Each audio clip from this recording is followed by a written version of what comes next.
We are live. Welcome, everybody. It's good to have your company again. Welcome to the Blue Abroad Show. I'm your host, Terry, and tonight I've got one of the OGs, I'll call him now. He's part of the furniture. I've got Lekdog with me. How are you, mate? I'm well. Thanks for dusting me off, bringing me out of storage. I'm here to talk some mid-season Carlton Blues. Excited to be here. How good is it smiling on a Monday when you haven't been disappointed? I mean, there's smiling after a win, and then there's smiling after just not going through a disappointing loss. Oh, it's relief, Tez. I think I messaged you after the West Coast game. I was a broken man. I was shattered.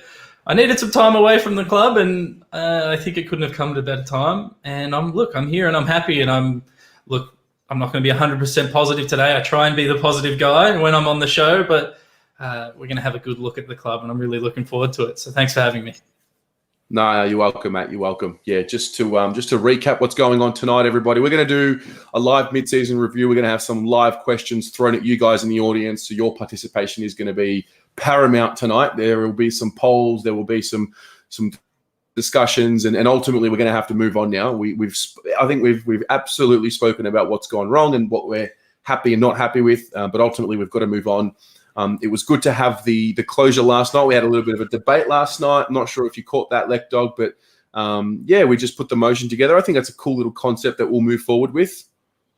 Oh, I was meaning to say congratulations to everyone involved. That was a lot of fun. I really appreciated it.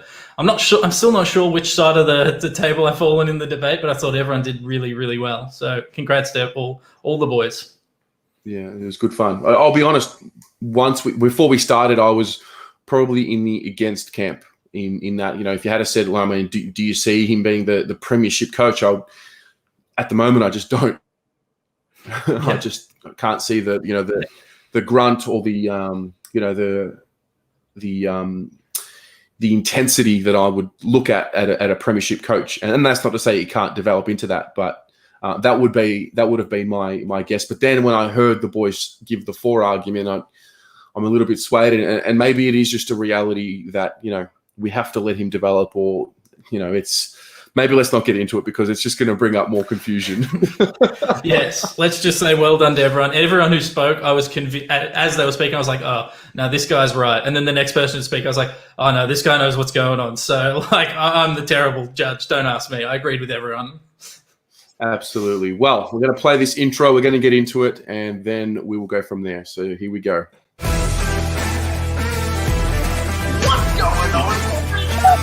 Internet! Martin's been very impressive every single time.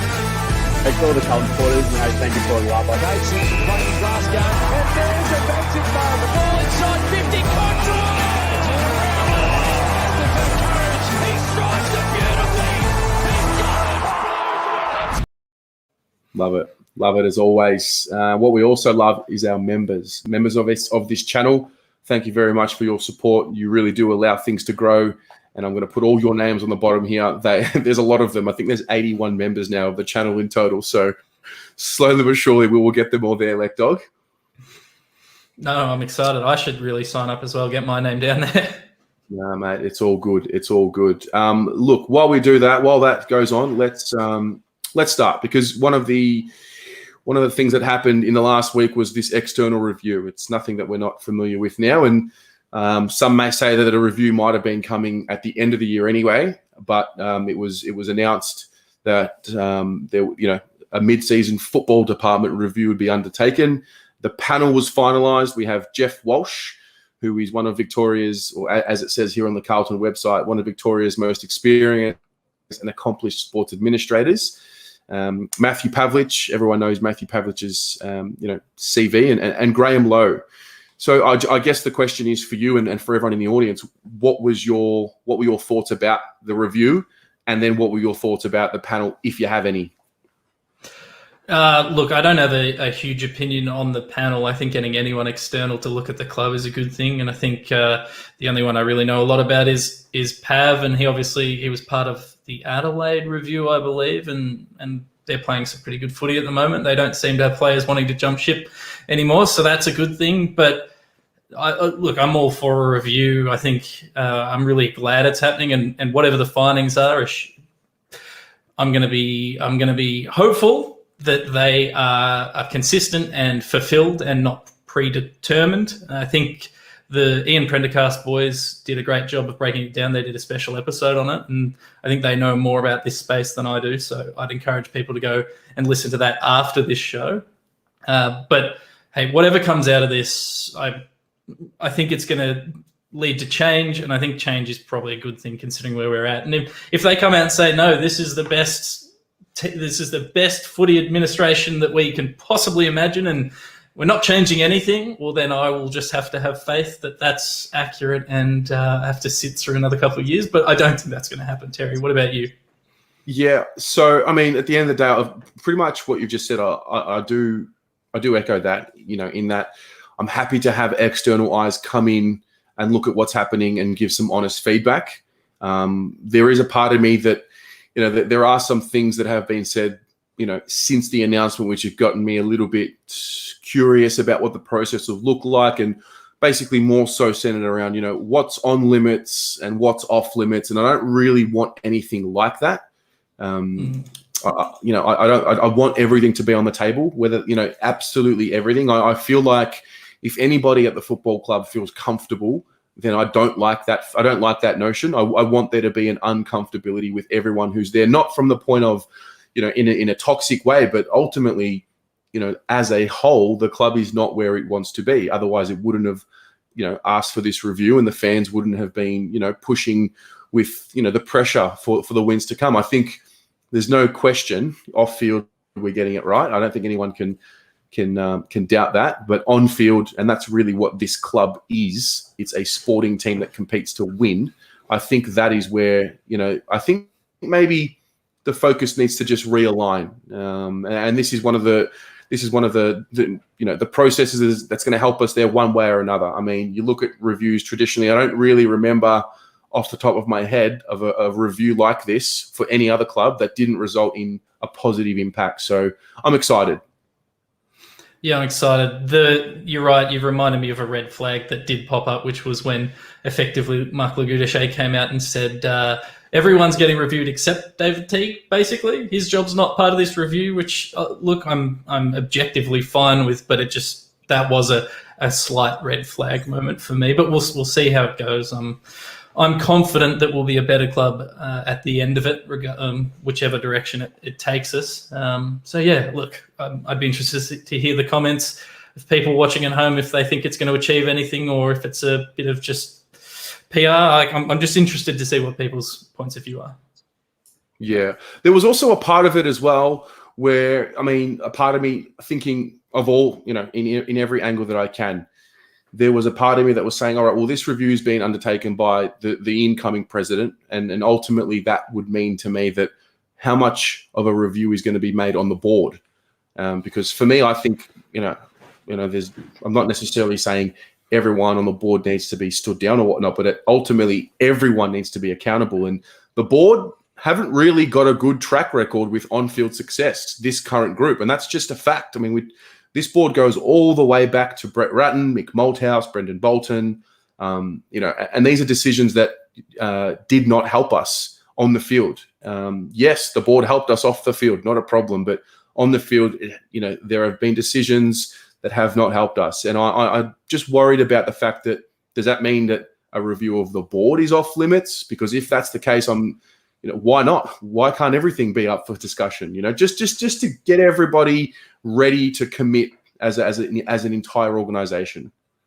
Yeah, I was actually talking to Heath Buck about this during the week. Check out his YouTube channel if you don't follow him. And we were talking about this review and how hopefully it would take a look at the board, but I'm not confident that it will. And if not, it's probably something that needs to be done at the end of the year. Take a look at the board and review the board and their track record, but they're also probably the people signing off on it. So why would they do that? I wouldn't go into work and go, hey, I think we should take a look at what I'm doing 24/7. So I'm not confident that we're going to be taking a look at the board. I'd love it to happen. Not confident it will. Yeah. One thing I'm interested in, Tez, I know that this is for the male footy department, but I'd be interested to see if any of this flows across to the female side of things as well, because obviously we've seen some big changes there in the playing lists. I'd love to see if this is going to influence that at all, or if it's just a completely separate thing. That's one thing I'm not totally clear on. Yeah, no, I'm glad you brought it up. It's a great segue. It continues on to the review because obviously we lost Jess Hosking in circumstances that, I mean, maybe it was always happening and it was just the way that it played out. But from a fan point of view, that was a complete shock to me. And then you start putting two and two together. Oh, Sarah leaves last year, and Jess leaves this year, and you sort of think about it, and it's like, well, hang on a minute. They're going to an organization that they probably think are a lot better than us. And I do wonder about the culture of the club, for the female, for the men, but also for the women. And I wonder what has been cultivated there and why we had such an exodus. Then when you hear stories about, Taylor Harris and, having to put, the team before the individual and then watching how they announced all of the new signings in one big bunch, it sort of seemingly was a bit of a message of don't worry, but look at what we do have kind of thing. Yeah, it reminded me. We used to do that as a club for the men a few years ago. We'd have those signing days where we'd lost by 200 points combined over the last fortnight, but we'd have those days where we'd announce 6 people had re-signed. Like, oh, great, Matty Wright signed on for a year. So it does remind me of us a few years ago, the way the messaging's coming across. And also, like, I'm not an expert on all the trades that happened, but just some of the wording around it, particularly with draft swaps, where they're like, we've increased our draft hand, but to me it looks like we've actually gotten worse with our draft picks. So I don't know.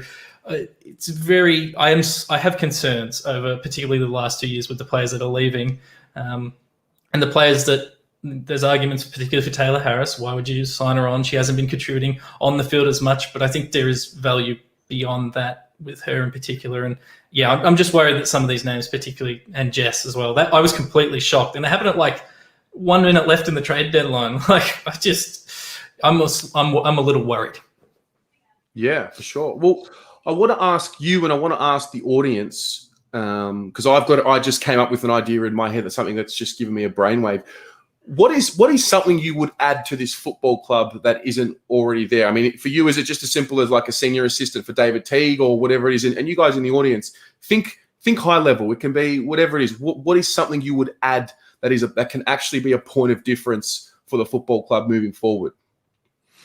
Oh, it's a really good question. Off the top of my head, I think senior assistants are great. I think was when we had Neil Craig floating around in a head of footy ops, whatever his role was, I feel like as a direction on field, we were beginning to get a lot better and a lot more. Our game plan seemed a lot more defined. Maybe something like that in a full-time capacity. I know they brought Walsh on as a mentor for Teague, but maybe if we had someone in an official capacity, just with a bit more experience on their shoulders, maybe something like that. But there's a lot of things I'd add to the club, Terry. So I'd love to see some more opportunities to develop and develop our younger players. It's really tough. I don't know where to start. That's why the review is happening, Tez. I get you. I'm going to put some up here. We've got Gavin Whelan says just some more premiership experience. Saint has better assistance and a winning culture. Wildy wants some more rat bags. Yes. Michael wants Luke Hodge. Kev's Magpies. He wants some assistant coaches and get some that know what it's like to win and play in premierships. Where are we? We've got Jimmy, who wants a game day assistant coach who can advise Teague on some changes during the play rather than reacting post-quarters. Pommy wants fan representation in the boardroom to mirror the majority of soccer sides in world sport, someone on the inside to represent the common man. I like that. I think Chelsea just announced that they were doing that. They were going to have a 2 or 3 fan representatives on there in one of their board meetings. I'm not sure if it's a permanent thing or if it's a one-off. Jimmy says someone that tells the members what's actually happening at the club. I look at Richmond and I think there is one part of what Richmond have done that hasn't been spoken about when it comes to culture and building a culture that, the men and the women's program can both thrive in. And I think it's the president, Peggy O'Neill. It's not because she's a female. That is that is obviously very significant. But because she comes from the US and she understands the sport in the US and, if you're looking at models in sport that are, financially viable and have success, I think the US and Europe is where you really look to as models. And I think having her experience coming into Australia, understanding the game, but being a foreign voice and challenging the norm, challenging the Australian way of thinking when it comes to operating a football club. I think that is something that's low key, that might be revealed a little bit later on, but I think the impact she's had is phenomenal. And I think, women like Manette Conti and Sarah Hosking and Jess Hosking who go to Richmond and they see Peggy O'Neill, she seems very active with the football club. Our female representation at board level, it's obviously, Mrs. Pratt. I'm not really sure if she speaks much or if she's active at the club as much, if she's, with the women that we have at the football club. And I guess it's twofold. It can be a female. Like it would be great to have an active female at the club, but someone who's not from Australia, someone who comes from, the German model, who can come into this country. And obviously with that, they need to have an understanding of the game somewhat. But I feel like an innovative idea that's not Australian is what could, potentially give us a point of difference. Oh, I think we should definitely be setting standards where being a prerequisite to working in the, behind the scenes at the Blues shouldn't be that you have played AFL football. I think it's a trap that we fall into in coverage as well. You go to every single commentator is just an ex-footballer, but often the best commentators are the guys and girls who studied journalism and have an experience in that, not necessarily in football journalism. So yeah, I think bringing other ideas and other points of view into the club, it could only be a good thing. I think you get trapped with even people who are one step removed from footy but still have grown up in that footy culture, watching footy, playing, even if it's locally. You're still, I guess, poisoned or influenced by what has come before. If you can I think it's a really good idea, Terry, bringing someone external from that noise and that universe would be really good, really positive. Yeah. Well, I remember when I was in Tel Aviv and working away, and I was meeting with clubs from around the world, and I would always talk about our game, always, and I would always talk about the way it was run. And one thing there would always be a conversation about, stadiums and why don't you play at your own stadium? Why do you have a central stadium? And it got me thinking last week. And on the 25th of June, so in 11 days, I've got a gentleman by the name of Bernd Weiler who I'm interviewing for the channel. He was a guy who was the chairman of the company I used to work at. He was the president of VfB Stuttgart in the Bundesliga, and he was also the CEO of Adidas for a few years. And so I'm really excited to get him on. He's someone that doesn't know this game at all, but he knows sports administration in the European model. And obviously the significance of him being German is that in Germany they have the fan model where, the fans own the clubs, 50% plus one share. So I'm really keen to get his thoughts on the model. It's going to be very impartial because he knows nothing about the Carlton Football Club or the AFL, but I'm hoping that we can get some golden nuggets from him. Oh, sign me up. I'll be watching that straight away. I'm very excited. Yeah. I just got the confirmation a couple of days ago. So for those of you who are tuned in tonight, we're excited for that. All right, that's the review. Let's move on to just some general mid-season reflections, and something we do after every game. And I'll start it here as well. For you in the audience, could you please type 3 words to summarize what the first 12 games have been for you as a fan or as a member, as a supporter? And Lek Dog, high level, what are you feeling? What's going on in your mind? What's happening?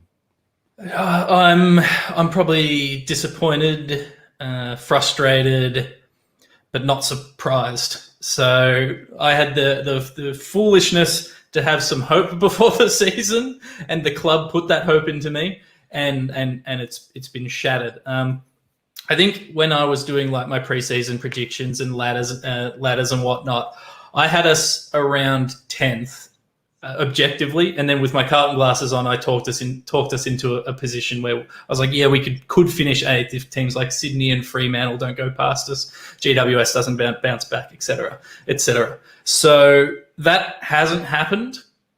The reason I say unsurprised, so I'm disappointed because the club has been telling us that we're going to play finals. They made moves to bring in some really good players to help us get to finals. and I'm frustrated because I can't see how we are going to win games the way we're playing at the moment. But I'm unsurprised because we really didn't address the issues that we had last year in the preseason. We all expected this natural progression and these guys, Williams and Saad, to come in and, rocket us up the ladder. But we actually didn't address the hole. So we needed some pace off halfback, which we did address. So we did tick one of the boxes. We didn't address ruck support. We didn't address the fact that our midfield just gets beaten on the way back every single time. We didn't add any midfield pressure, defensive pressure, and we didn't seem to adjust our game plan to keep the ball locked in our 40-50, which were all the issues I thought that stopped us winning games last year. And we just didn't address them. So I'm not surprised because we're playing how I expected. I just wish that our individuals, who we'll go through shortly, would have had enough support on a couple more given days to win us a couple more games. So we've won the 4 games or whatever it is. I was hoping that Sam Walsh would be so good that he'd win another 2 games off his own boot for us, and Harry would win another 1 or 2 games off his own boot, and we'd be, at 8 wins instead of 4. That's my top level summary, Terry, but mostly just sad. How about you? Yeah. I'm really, for me, there's so many themes that have come up so far in the first half of the year. The same old shit, the inability to really push and challenge the big teams, playing 3 quarters but not playing 4, the 5-goal swings, whatever it is. But I think the number one thing that's probably hurting me the most on the field of what I'm watching is the lack of spirit and soul and team unity and just the little things. And this isn't even, these aren't even things that are hard to do. Going in and backing up your mate. That just the fact that the team is disjointed on the field and they don't look like a group that actually have you don't have to be close off the field. There are many examples in world sport of great teams who were not close off the field of play that of the sport. But on the field, once the siren starts and once the game starts, you have to work together in unity and in synergy. And I'm not copying the whole, but Saad and Williams are outsiders coming in. I'm not copying that because the simple principles of getting around your teammate when there's a fight or sticking up for them when they get hit or little things like that, Stocker kicking his first goal, these are the things that I feel like are alarming. They're red flags that are not happening. And the Carlton Football Club, whether we want to accept it or not, is a family. That's what we are. That's what makes this fan base unbelievable. That's what makes this channel unbelievable, to be honest with you. It's the fact that the fans get around it and have this, this forum to talk to each other and discuss. And so many people. Lek Dog, I've never met you. I've met you in real life, but if it wasn't for this club, I wouldn't have this relationship with you, and there's so many situations like that. And to see the players, it doesn't resonate with them on the field. That's probably been the one that I'm thinking, shit, there's something not good here, I think you're absolutely right. I know, Terry, you've played basketball. I played basketball my whole life. You go play a game of pickup with people you've never met or you've met once or twice, and you step onto the court and you're a unit and you celebrate the highs, someone scores, you're high-fiving, you're backing someone up if it gets heated. It's just what you do. It's just something, as a very poor sportsman, my whole life has been ingrained into me. The number one thing was the team and playing for each other and supporting each other. And you're right, that has come out of our team and the way that they're on the field. We don't need to talk about the specific examples because we've covered that on the channel a million times this year. But it is something that's missing. And it's funny, the guys who you see it out of are guys you consider outsiders. Like Lockie O'Brien is probably the biggest supporter of teammates at our club when he does get to play the game. And he's not even a guy who's in the 22. He's not even a guy who'd be getting paid, a shitload of money. But when he comes in, he makes it count. And it's just something that's missing. And I don't know what the cause is, Terry. I know you said you don't know what the cause is either. I think someone before mentioned that they wanted more rat bags at the club. Let's get Jed Lamb back in and get him to push around some players. Maybe get some spirit up. Maybe get some people involved and engaged. Because you're right. It's a really worrying thing. And perceived negativity. We're perceiving that there's some negativity there or lack of enthusiasm. We might be completely wrong, but let's assume we're not. It feeds into everything else. If you can't celebrate the little wins, then you're not going to get the big wins. Yeah, I mean, to be honest, even when, the Bolton days when we were getting spanked by 10, 11 goals, there was still a unity amongst the group, for backing each other up. And, they were obviously just, outclassed, and, the bodies were, they were a lot of them were teenagers, and we understood, probably because also the club made it very clear we're rebuilding. So we took a step back. But yeah, I don't remember a time in my life watching the club where I haven't seen the basic fundamental principles of mateship and family on the field with the Carlton Football Club. And that's scary for me, because those are core principles. Well, that's where it starts to fall apart. One thing that's been consistent in this rebuild is that players haven't wanted to leave. Players haven't really asked to leave, and players haven't really demanded trades away. I think that's going to change this offseason. I think we're going to have a couple of players ask to leave, demand to leave, and I think it stems from this. Whatever's causing this lack of cohesion, maybe it's a lack of direction, maybe it's something else. Maybe they don't do enough activities around the club to build that bond. I don't know what it is, but I think we've been pretty lucky to this point, even when we were really bad, that it didn't cause any ripple effects and cause players to leave. I am very fearful and reasonably confident that that's going to change this offseason. And I also worry that our fans are going to get pretty toxic towards those players if they do leave. Obviously, no one in the chat here would, because the Blue Abroad family is fantastic. Well, we'll just see what circumstances are for anyone leaving. I'll leave it at that. Yeah. Yes. Now what I want to do is I want to ask a few questions about some mid-season awards and whatnot. And, I think a lot of us are going to be on the same page for some and maybe not so much for others. But Lekdog and everyone in the audience, just put a comment in the box. I feel like this is really straightforward, but who has been the best player so far for us this year?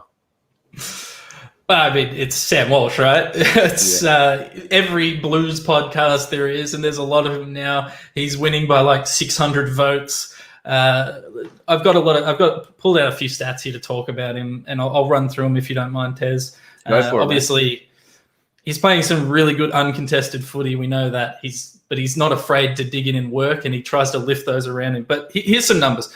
Averaging 30.3 disposals per game is elite. Averaging 16.8 handballs per game, which is elite. He's elite in effective disposals with 23 per game. Elite in goal assists, score involvement, score launches. Basically, when he touches the ball, we score. He's elite in clearances. He's only below average in like kick to handball ratio, tackles inside 50, which he can improve in spoils. I think the really interesting thing here for me, Tez, is that he's rated as elite, and he should be in the All-Australian squad if he continues this come the end of the year. Don't expect him to get in the team because we're the Carlton. They're not going to love him. They're not going to give it to him. But what I'm interested in, Tez, is that he's our by far and away our best player this year. And his game plan of handballing and uncontested ball is the complete opposite of the rest of our game plan, which is contested possession and kick-to-kick footy. Is there something in that, Tez, or is he just so good he's going to be elite no matter what? Or is there something in that he's playing the game in a really positive way, the opposite to how the rest of our team is playing or being instructed to play, and he's by far and away our best player? Mate, it's a really interesting point you've brought up. I just thought that before the show, so feel free to just mull it over. But I think it's a good point. I wonder if he's at that point. Like, I often do wonder with him now, like, what's it like coaching him? And that's where I wonder a little bit about who is coaching him. Like, I would hope that we really do look at the person who's coaching Sam. Like, Sam Walsh we're talking about all-time great in terms of his first 50-odd games. That's where he really sits. They've seen the comparisons with Jardine and Selwood and the like. And I think it's time to be really, really clear that we need to put someone in front of him who's going to teach him something that he doesn't know. And that needs to be an all-time great or someone who's in that real conversation. Now, I love that Luke Power has now stepped into this role. I really do. But I think that there is something there. I don't know if who we have there right now can draw on experience to sort of teach him how to be greater than what he is, because I think he's surpassed every coach that's coaching him right now. I think you're right. I think you're absolutely right. He's something that needs to be nurtured, and we just need to appreciate him and do everything in our power we possibly can do to make this guy succeed. Wiedering was always going to be a very good player. Harry Mackay was always going to be a very good player, but Sam Walsh is different. He's built different. He is amazing. I'll throw a couple more numbers at you just quickly while I've got him here. Year on year, and I know last year was a shortened year, but he's improved in every single stat except for goals per game, where it's like a 0.1% difference, rebound 50s and intercept possessions. But if you take into consideration the fact that games are longer this year, some real key stats jump out at me. His possessions per game have gone up 33%. His marks have gone up 35% per game. His goal assists have gone up 33%. His disposal efficiency, so not only is he getting it, 10 more times a game, his disposal efficiency's gone up from 65% to 76%. So he's better with it. His effective disposals have gone up 77%. His clearances have gone up 115% year on year. And his turnovers, I've taken all that into consideration. He's getting the ball more, his impact more, and we're relying on him more. His turnovers have also reduced. He's reducing his mistakes and increasing his output just at an unbelievable rate. It's crazy. He's actually our most improved player, but I don't want to give him that category as well. But he's our most improved player this year and our best player. He's insane. I would like to take this opportunity to welcome you all to Sam Walsh Abroad. We should change the channel, mate. I don't want to be one of those guys that's super obsessed with one player and overrates him. I think I'm just rating him. I think I'm neutrally just rating him. I'm speechless. I'm not. But Riley has put in words what I was saying before and thinking before, and it's can you imagine someone like Michael Voss working with Sam Walsh as a stoppage coach, assistant coach, whatever it is? I that's really where I was getting at. I've seen with my own eyes. I've watched Voss with Rosie, Butters, and Dersma, and I've watched how they hang off every single word he says. And I can only imagine what a guy like Michael Voss could do, not only for Walsh, but for Cripps as well. The stoppages, and anyway, we are digressing. Let's go on. Sorry, I was just gonna say we need to take Voss, Sam Walsh, and the president into a room, handcuff them all there, and leave him there as long as it takes until it comes out with a signed contract with Voss. He needs to be working with Sam Walsh. Mm-hmm. Yeah, I'm with you. But like I said, I'm looking forward to seeing what Luke Power can do with Sam Walsh if he's going to be stepping up, and if that game day responsibility changes. I'm not sure if it really does, because he's really effectively moving into Barker's role. But we'll see how it plays out. The next one, and this is where I'm thinking potentially it could be a little different for some people. It probably won't be, but who is your most improved player? Everyone, put your most improved player in the comments, and Dog, let me have it. Yep, we might have another very similar one here. Harry Mackay is my most improved player. Look, statistically, obviously Sam Walsh is my most improved, but let's talk Harry Mackay. Statistically, you can talk, there's quite a few players that probably have improved overall more than Harry Mackay has year on year, but guess what? Guess which one he's developed in? It's goal kicking, and you need to kick goals to win games. He's improved. He's not necessarily improved across the board in terms of his statistic, but his ability to impact and put us in positions to win games of football, which is what we're trying to do, has by far exceeded everyone else except for Sam Walsh on the list. He's the Coleman medal leader. He's got 37 goals to his name. I don't know if that's changed this round. I've missed footy. I haven't had any power for 4 days. He's elite with marks inside 50, goals, shots at goal. He's getting 5.5 shots a goal. And he has a hit-out percentage of 100% because he's only attended one ruck contest. So maybe he's our backup ruckman of the future. But Terry, he's not a complete player. He's kicking goals, which is really great. He's playing through some pain, which is showing some strong mental strength. But there are still areas he can improve. He's averaging 9.3 touches a game. That's not great. That's below average for a forward like him. I'd love to see him be kind of like a Tex Walker, push up the ground and get 15, 16 touches a game. That's not going to happen while he's the only tall forward down there. But moving forward, I think we can see more growth from him in that respect. But he's had a great year. He's great below his knees. Do you have someone different? I don't. I would say Harry. I'm just trying to think now because in the comments it's pretty much Harry and Matt Owies. And if we put Sam Walsh in there, they are three people who I think we can all agree have absolutely improved so far in 2021. And I'm just thinking, who else has improved? Am I missing someone? Who else has, let's just maybe not most, but who else has improved that was at Carlton last year? I'd say Sam Doherty has improved from last year. Okay.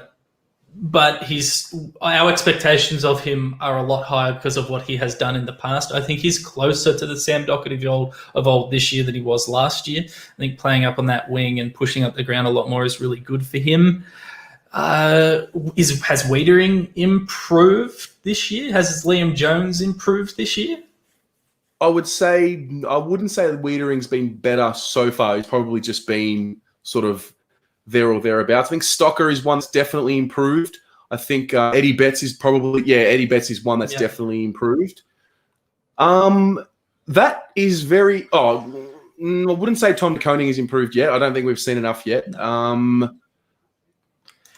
This was the worry when we were doing the pre-show work to this, is that I couldn't name anyone. David Cunningham was on the road to showing, like, he had shown improvement, but he's injured. So it is a concern that not a lot of players appear to be better than they were last year, when it should be easier to look better, right? Because you've got more time on the field than last year and the circumstances are completely different. Like, you should be able to shine compared to last year, I think, in most respects. So I'm a little concerned.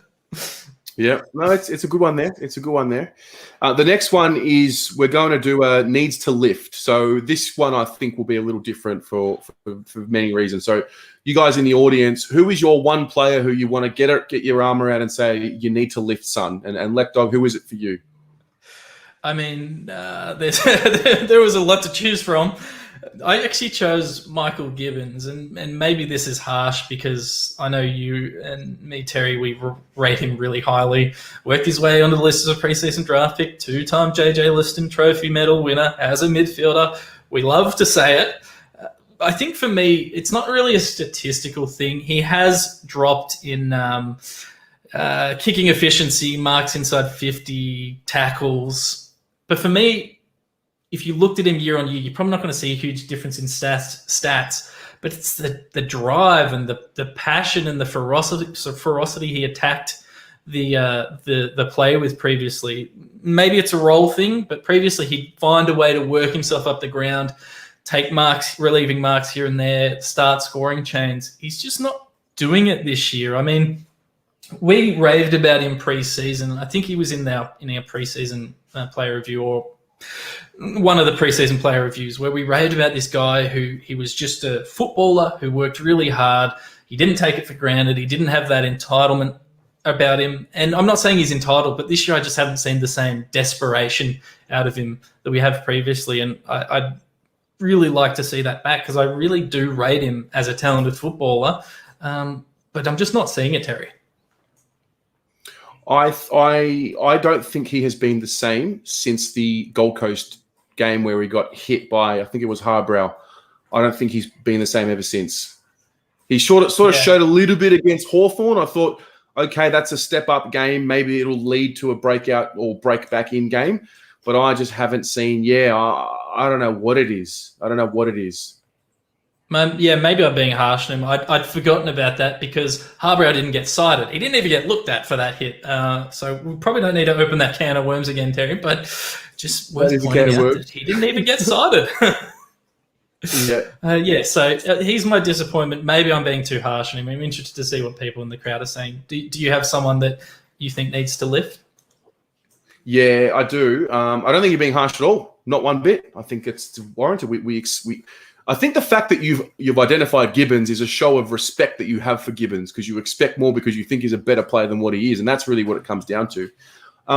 My one is Sam Petreski-Seton, and there's a lot of discussion. Oh, we ruined him. We've ruined his confidence. Oh, we fucked him up. We're playing him out of position. The one thing I will say on that is, yes, I would love to see him play midfield forward as well. But good players find a way. They find a way. Good footballers always find a way to play well. Walsh was on the wing last year, struggled a little bit early, found a way to just make it work. And my thing with Samo is I expect him to take accountability in year 5 of his career now. He's ultra talented and he's tenacious at the football. And the fact that people won't resonate with that comment is a testament to how far away he's gone from that. Now, I understand he's not being coached to play on his instinct, but at the same time, he can still be instinctive from the half-back line. He can really generate scores. People will talk about, but he kicks the ball 15 meters. We need someone to kick the ball short in our back line to generate score. That's actually what we need. And my thing for the second half of the year, I'd be getting my arm around Samo and I'd be saying, listen, Samo, we believe in you for a reason. We drafted you for a reason. You are, you're the 6th pick in the draft. You are the reason why we will get better this year if you play to your potential for the rest of 2021. And, it's on him. We can talk about coaches, but at what point does it come on the players and the responsibility for themselves and their own careers? Because if he wants to earn a big contract, he's going to have to play well. If he'd like to leave, he's going to have to play well. If you would like to get to another club, whatever the case may be. But it's on Samo for me, and I want to see him play his best football for the rest of the year. That's the guy that I would say needs to live. He's the most talented of the people who aren't performing for me. Yeah, you don't need to sell Sam Petreski-Seton to me. I love him, and I really highly rate him. Take the midfield discussion out of it. Take the positional discussion out of it. As a defender, he is playing worse this year than he did last year. As a defender, let's forget if it's the wrong position or the right position. He's just not had as good a year. I don't know if it's attitude or what, but I think you're right. I think heading into the rest of the year, Samo, show us why you want to stay, or show us what you're worth if you want to leave. And to the club, show him why you want him to stay. Help him believe in himself. And if that means continue to play him in defence, so be it, whatever. I think both parties aren't aligned with each other from the outside looking in. And I just think it should be really simple to get Samo to work, even as a defender. And it's just belief. And, I don't know. He probably reads all the comments that come out, and, I imagine it'd be very hard for him, and maybe he's just checked out as well. But I'm a huge believer in Sam Petreski-Seton, and I think wherever he's playing next year in whatever position, if he is mentally happy and content, he's going to be a very damaging player. So, Terry, I think that's a very good selection. Yeah, I think also the rhetoric around, he's going to go to Perth and he's going to kill it. That's not true, because good football clubs will not stand for entitlement, and they won't, like West Coast won't, he's going to go in there and you think he's going to kick out Shuey, Tim Kelly, Elliot Yeo, Redden. Is he going to kick them out of the midfield? And by the same token, is he going to go to Freo and kick out, Chera, or there's talks that he might be, the swap or whatever the case may be. But good football clubs will not tolerate entitlement. And just because you think you should play somewhere means you will. I mean, if he's not performing, he'll be dropped. And that's what good football clubs do. And I think Freo and West Coast as a club, I think they are very strong clubs. So this fear of him going and becoming a Brownlow medalist needs to be met with a little bit of reality, because he needs to be better, and he is better. So anyway, love Samo, and I want more from him because I love him. That's that's my one there. My biggest fear for Samo, by the way, isn't that he goes to another club and becomes a superstar. It's that he goes to another club and realizes that, you've got to work really hard and earn it, and just fades into non-existence. I think his best chance to succeed is with us. And I really want to see him succeed. Yeah, love it. I love it. The next one is the recruit of the year. There are quite a few of them. I think you could obviously put draft picks in there as well. We haven't seen too many of them this year. So who has been your recruit of the year out of the three that we got? It's pretty straightforward for me. It's Adam Saad. I think if Fogarty had continued his early season form to this point in time, it might be a different discussion. But overall, Adam Saad has been the best player at our club of those recruits. I think there's a lot of people, a lot of very uneducated people are comparing him to like Nick Hind and saying we've got a dud and we're overpaying for a halfback, flanker or whatever. But he's a superstar, and when he is used correctly, we have won football games. I think people really over-exaggerate how bad he is at defensive one-on-ones. I'd say he's not nearly as bad as people make out. And maybe there's a little bit of bias because I know a member of his family, but he's just a legend as well. Our club will be a better club for him being in there. And he's just... I can fault some of his performances because I watched them, but I think for the most part, he's been one of our best players this year. I think you're crazy, or I think you're silly if you don't agree with me. But also, you're all welcome to not agree with me. What do you think about Adam Saad? I think if we were talking probably 3 weeks ago, I'd be saying Fogarty was my recruit of the year. I think Saad has probably just pipped him. I think when he makes mistakes, we refer to them here with Pommy as high-profile mistakes. So, the footage of him letting Papley get free in that Sydney game, and I think there was another one against Hawthorn with Bruce. High-profile mistake. They're sticking in my head. I don't think he's being utilised to his potential. I think we've had a situation where he is the offensive weapon in the back line, but we've now put Williams back in the back line. So he's now the offensive weapon, and I think we haven't really figured that out yet. I think the expectations on Saad are absolutely warranted because we are in a salary cap era, and in a salary cap era, you only have finite resources. So when you spend, more than the average on a resource and it doesn't give you what you paid for, there is that pressure. And I do think, but if stripping all that back, I do think he's probably been the better performed player out of the lot. Fogarty, love what he's done with his just ability to find a way to fit in. Let's be honest, the half forward flank is a hard position to impact games in. And I think he's doing a pretty good job. Williams is going all right. We need more. I think that's probably the only thing there. We just need more from him, and maybe it's just a time thing, but yeah, I think, like I said, it would be Fogarty 3 weeks ago, but I think I'm on the side train with you. Yeah, and Saad probably doesn't. He needs to adapt to our game plan, and maybe our game plan needs to adapt to him a little bit. He's obviously someone that needs to receive it preferably off the hands, so he can use his pace to move up. That hasn't really happened. When it has, it's looked really good. Fogarty has been really been really surprising this year. He rates elite in a lot of different categories. He's had a very good year. I think Saad's probably had a little bit more of an impact. And Williams, I'm not too worried about Williams. I was able to talk myself into preseason him becoming the midfielder that we've seen him do in spurts across his career. But if he plays the rest of his career at halfback for us, he's going to be really damn good at doing that. So I'm not concerned. I'd need him to build faster than what he's doing. He has not hit the standards that he needed to, but I think that by the end of his career with the Blues, we're going to be very happy to have had Zach Williams. But you're right. To this point, reviewing him objectively, he has not been a pass for me. Yep. Very nice. Okay. The next one will be the surprise packet of the year. I think, yeah, well, actually, let's put it to everyone. Who has been your surprise packet of the year? Someone who you didn't think you'd be talking about at this point in the season, pre-season? Matt Owies, for me personally. Yeah. And I went back and watched our pre-season player reviews, and Matt Owies was in the group that we did. And I literally said, I will be surprised if Matt Owies plays senior footy in 2021.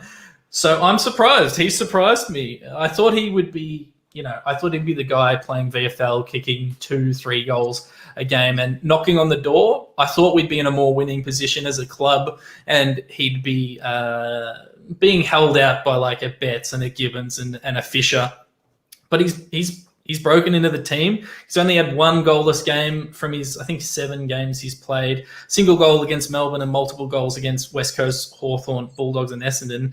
He's elite in kicking efficiency. He's elite in tackles, which is probably why he stands out to me as a player in a team that doesn't do a lot of tackling. And if you go back and watch his games, I think in the Essendon game and the Sydney game, it's definitely happened, maybe even Hawthorn. He's actually had goal-saving tackles in defensive 50 and then been involved in the next scoring passage of play for us in the forward 50. So he's covering plenty of ground. In the preseason, I talked about hoping he'd get the flow of the game and be a bit more natural and less robotic than what he had previously done, in my eyes, in the VFL. And I think he's doing that. I think he's adapted really well to senior footy. And it's exciting to get these guys, him, Gibbons, when he's playing well, get these guys who aren't prized draft picks into the team and performing really well. So well done, Matty. I am surprised. Who's surprising you, Terry?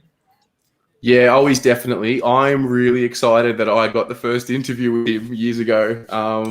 So hopefully he goes on to become an All-Australian small forward, and I've got like the very first interview with him from when he was brought over to the club.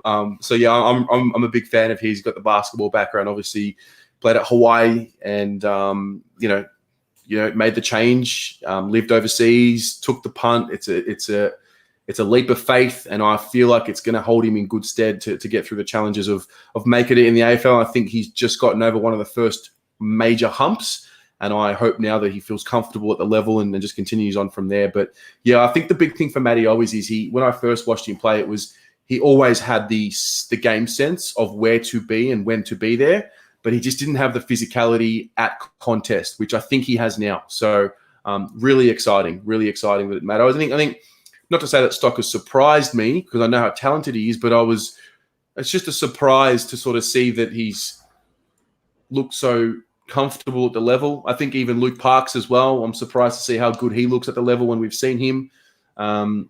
So yeah, there's plenty to be excited about. We will touch on that as well. And now there's 2 more. The second last item is your favorite moment of this season. Now, this doesn't necessarily need to be a player. It can just be a moment in 2021 for you. And you guys in the audience, I'll try and get a few of yours as well. What's your favorite moment of 2021? My favorite moment, I love the Essendon game, but that's a cop-out. So my favorite moment is Eddie Betts' goal against Hawthorn. It's the one where Silvani's running down the wing. Cripps puts in a huge shepherd. I can't remember who it was on, but almost kills the bloke. Silvani keeps running, long ball into Harry. He can't quite take the mark, brings it to ground. Eddie scoops it up and goals from the goal square. It's my favourite moment because as it was happening, my dad was like getting really excited, getting out of his seat. And as Eddie kicked the goal, my dad started running down the aisle at the G, cheering and throwing his hands in the air. Now, to put it in perspective, I've been going to the footy with my dad for 19 years, and I've never seen him get out of his seat. So for him to jump up and run around like a headless chook, it was just my favourite footy moment. It might be my favourite footy memory, to be honest. Like, it was just amazing, and we got the win, which also helps. Yeah, what about you, absolutely. Tez? My favorite moment. Oh, there's so many. It's my favorite moment. The moment that had me G'd up the most was probably the Essendon game. It was the fight. Matt always kicks a goal, gets stuck into Redmond, and then they start fighting, and I just, like, stand up, and I'm like, I am sick in the head, like, get the fuck into him, like, just possessed, becoming something else. The Harry goal against Hawthorn, that was a sick moment. There have been some good ones, and hopefully we're talking about the moment when Charlie Curnow takes his first mark and kicks his first goal back. I think that's something we'll look forward to. But I'm seeing quite a few here. Wildy's got here. Harry kicking 7. Lana, the Freo game, she was there by a sheer miracle. We never looked like losing, so she could enjoy it. The Sard goal against the filth from Nicky Webb. Yeah, Yes. There've been some good ones. The Luke Parks tackle against Dipper. Yeah. That was sick. glorious. That was awesome. Yeah, absolutely. What else have we got? Any new ones here? Debbie, the Metricon win. She would have been there for that. Solo says this weekend. Love that, Solo. I'm all about that energy. I accept that energy, my friend. I'm down Jimmy for that. Laser, we signed a bank. That was his favourite moment of the season. Oh, well, at least the club are making someone happy. Oh, that's brilliant. And overall, the last question about the mid-season, reflection is give the club a rating out of 10. Everyone in the audience, put your number in the comments now. What are you rating the club or Carlton or the team out of 10 for 2021? For on-field performance, Terry, I'll give you 2 ratings. I'll give you, based on the club's expectations or the expectations they gave us, I will give you a 1 out of a 10, because if they wanted to play finals, it's, we're going to need to win 8 games in a row or 10 games in a row to play finals. It's not happening. I'd love it to happen.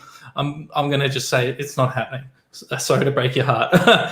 From my own expectations, it's not much better. It's a 3, because I didn't expect us to play finals, but I expected us to be a hell of a lot better than we've been. So needless to say, I'm very disappointed. While I'm able to find positives in the small things and in individual performances as a whole, I'm just really, really, really disappointed with the year.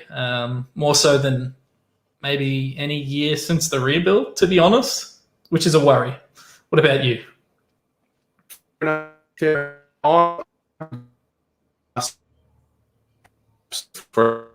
think the way I do my ratings is 1 to 10 and mark.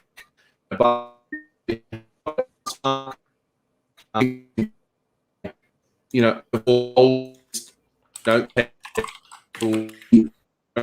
close goals against the goods, and so I think Terry's disconnected. I think he's just hitting refresh. So I'll read out some ratings. Hopefully nothing crashes. Cosmic Freak, 1 out of 10. Bradley Cassie, 5 out of 10. Arda, 4 out of 10. 3 out of 10. Nick Webb, 4. Debbie O'Connor, 5 off-field, 5 off-field 9, but on the field 4, so 5 overall. There's a lot of, people aren't super happy with how they're going this year. I don't know if we're still live, but I'm going to keep talking because I can't control the studio at the moment. I'll just keep reading comments. I don't know if I can bring them up. Carlton Business Club, 9 out of 10 from Saint. Carlton Football Club, 2 out of 10. Yeah, it's been a bit like that. Black Carrot asks, how much can we change though? Seriously, what's the chance of us winning 8 of the next 10 games? Very low. If you bet on that, you're probably going to get a really good return, but I don't think it's going to happen. Okay, I am still live. That's good to know. I'll just keep talking. Riley, unhappy with Terry's internet. It's a 1 out of 10 for Terry's internet. Simon Joyce, 1 out of 10. We're still in the same spot as the last 2 years. Finals or bust is what we were told, and T gets a -5 out of 10 for his post-game interviews. They've been a struggle. 4 out of 10 from Adam, 1 out of 2 from George. I'm assuming that's 1.5 out of 10 from George. Adam Allison, 100 out of 1 out of 100. Riley Starage wants me to trade wants to ask what I think of him trading Sam Walsh in our keeper league. I can't swear that much live on air, Riley. Michael asks, is Cripper going to re-sign? Yes, he will, pending something disastrous happening. It's probably already happened in principle, and I think that's a good thing. I think anyone who's talking themselves into him not being at the club is probably not thinking too clearly. He needs to be at the football club. Maybe it's on a discount from what we thought it was initially going to be. All right, guys, what are your expectations for the rest of the season? Leave them in the comments and we'll read some of them out and then we will wrap things up. My expectations for the rest of the season are, what do we got, 10 games left? I'm worried we only win maybe 4 or 5 of those games. I'm hopeful we win more, but I'm interested to hear what you are thinking we will do for the rest of the year. Jimmy reckons players are going to hold off signing based on the review. So maybe we'll see signings come out the back of the review. Adam Allison wants to see us play kids in position. I tend to agree. I think playing some younger guys this year will be really helpful. Bomb! Hello. You've jumped in to save the day, mate. Oh, I saw that you were having some technical difficulties and I was watching along, and I appreciate Terry's probably got a bad internet, so I'll be Terry. Just imagine me being Terry, but less tanned and not as good eyebrows. Well, what are your expectations for the rest of the season? Tez wants us to get some thoughts on that, and then I think we can wrap it up. Well, I think, and I'd love to hear the audience's opinion on this, but what I'd really like to see from the club is really put ourselves in a position next year to transition from where we are now and see where we're going to be. So I would say for me, in my opinion, it's really getting the building blocks for what next year is going to be. I would feel it's a disappointment this year, obviously, but we've got to take something away from it. So if we can get Stocker playing in his best position, the younger kids coming through and cementing them places and not being left in a Cade Simpson position with Mark Murphy and with Eddie Betts, and we've actually got that next crop there. We're not going to have to go out and buy 2 halfback flankers for Cade Simpson. That's what I want to see for me, and I'd love to know your thoughts and the audience's. Look, I think we got to make a call at this point. If the club is being honest with itself and it doesn't think it's going to play finals, which I don't think is going to happen, anyone who's not going to be there next year, and you know who those people are, the older gentlemen who are playing football for us, is there a reason to actually be playing them? With the exception of maybe Eddie Betts, who I don't see anyone taking his position from him this year, do we need to be gifting games to players if they're not going to be at the club next year, Pom? Like, is Mark Murphy someone that we absolutely have to play for the rest of the year? And I know it's blasphemous to bring him up when on the channel. But it's a good job Terry's not here. He would have accidentally destroyed your internet. Saying that. No, 100% agree with you. I mean, let us know in the comments what your guys and girls' thoughts are. But like for me, I'm with you there. I think now we've got a wonderful position that keep trying to win, obviously, first and foremost, but have that mind of what's going to get us to that next level. We're 18th now. Let's get us to, like say, if we're 16th, 17th, 18th, if that happens, that's a travesty. But what we've got to do is think this time next year, we want to be in that 8. So who are the guys here today that are going to take us there? And let's really focus on that. Terry's back now, so what I'll do is I will piss off. So nice cameo from me, and well done. Love you all. Oh, we're all here. Oh, no, Tez is here. Can I just say, that is absolutely clutch by Pom right there. What an absolute champion. You've got the login details. I had a bit of an issue with the streaming server. It just shut the bed. It got COVID. So anyway, we were going to wrap up anyway, but Pom, you're an absolute star. That is more clutch than Kobe Bryant and more clutch than Chris Paul today. Let Dog, thanks so much for coming on tonight. I hope you enjoyed it. It's always good to have you on the show. It's my favorite thing to do, Tez. Thanks for having me. Not a problem. I hope everyone in the audience enjoyed it. Pom is literally the best teammate you can ask for. He just knows what to do, when to do it. So thank you very much, Pom. And looking forward to a big week. You know what it is tomorrow morning. It's almost Blues Brothers. You know what it is tomorrow night. It's the Jumper Punch. Let me tell you now, they've got a special guest tomorrow night. That's going to be going off. The Blues Footy Podcast boys are back Wednesday. Saturday morning, we've got the Blue Abroad World Show. And then we've got a game this week. So fingers crossed we get something positive happening this season. And, we'll go from there. All starts with a win against GWS this week. You know it, brother. You know it. Have a good night, everybody, and go the Mighty Blues.